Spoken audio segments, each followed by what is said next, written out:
السلام علیکم ورحمۃ اللہ وبرکاتہ۔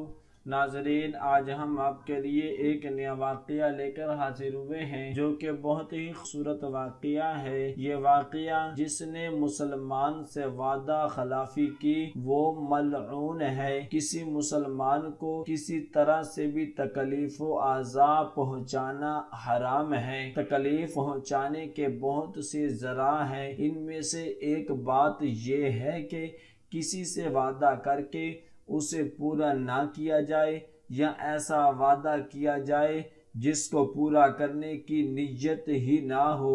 ارشاد نبوی صلی اللہ تعالی علیہ وسلم بخاری، مسلم اور ابو داؤد میں حضرت علی بن ابی طالب رضی اللہ عنہ سے منقول ہے، انہوں نے فرمایا، جس شخص نے یہ دعویٰ کیا کہ ہمارے اہل بیت کے پاس اللہ کی کتاب قرآن مجید اور اس صحیفہ صادقہ کے علاوہ بھی کچھ ہے جسے ہم پڑھا کرتے ہیں، تو اس نے جھوٹ کہا۔ اس صحیفے میں تو فقط دیت میں دیے جانے والے اونٹوں کی عمریں اور زخمیوں کی دیت و قصاص سے متعلق کچھ احکامات ہیں، اور اس میں یہ حدیث بھی ہے کہ رسول اللہ صلی اللہ تعالی علیہ وسلم نے ارشاد فرمایا، مدینہ طیبہ کا حرم جبل غیر سے جبل سور کے درمیان ہے، پس جس نے اس میں کوئی جرم کیا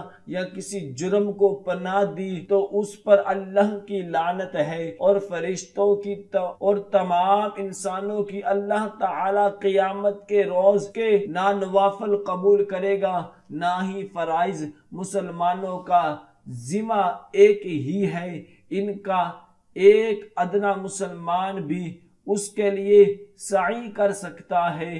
ایک روایت میں یہ اضافہ ہے کہ جس نے کسی مسلمان سے کیا گیا عہد اور وعدہ توڑا اس پر اللہ کی لعنت ہے، فرشتوں کی اور تمام انسانوں کی لعنت ہے۔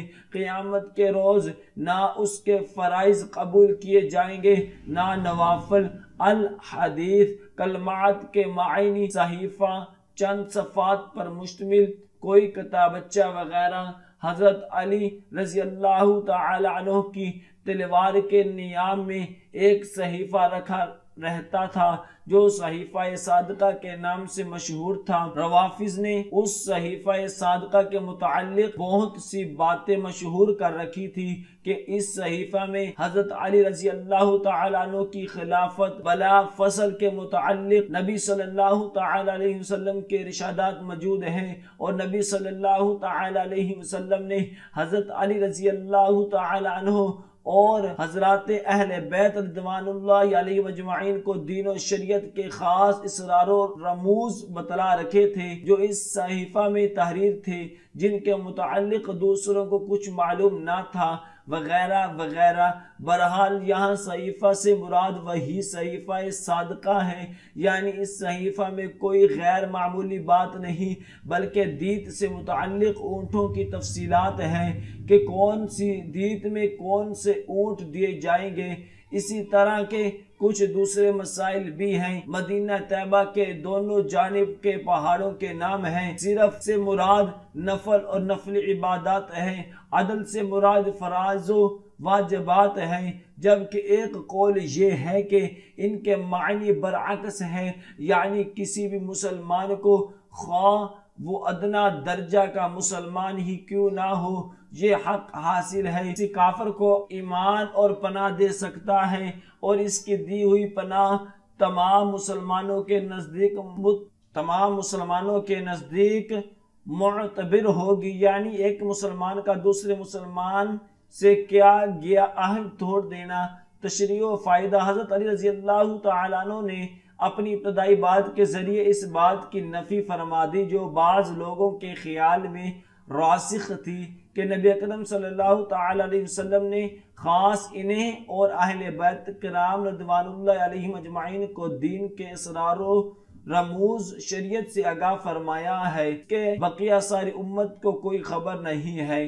رسول اللہ صلی اللہ تعالی علیہ وسلم نے حدیث مبارکہ میں یہ بات بیان فرمائی ہے کہ جو مسلمان کسی دوسرے مسلمان سے وعدہ خلافی کرے، نقض عہد کرے، اس پر اللہ کی طرف سے بہت بڑی لعنت ہے۔ چنانچہ یہ بات لوگوں کے درمیان بہت زیادہ پیش آتی ہے۔ بہت بار یہ واقعہ پیش آتا ہے کہ طرفین کے مابین ایک بات پر اتفاق ہو گیا اور جو کچھ نیک و خیرہ خواہ لوگوں کے سامنے اس اتفاق و معاہدہ کی شہادت و توثیق بھی ہو گئی، لیکن اس اتفاق و معاہدہ کے بعد طرفین میں سے کوئی ایک نقض عہد کر دیتا ہے، اپنا وعدہ توڑ دیتا ہے، جس بات پر اتفاق ہوا تھا اس سے پھر جاتا ہے اور اپنے ساتھی کو تکلیف پہنچانے کا سبب بنتا ہے۔ یہ تمام اعمال بلند اسلامی اخلاق و آداب کے خلاف ہے، کیونکہ یہ اللہ تعالیٰ اس کے فرشتوں اور سب انسانوں کی لعنت کا سبب بن جاتا ہے۔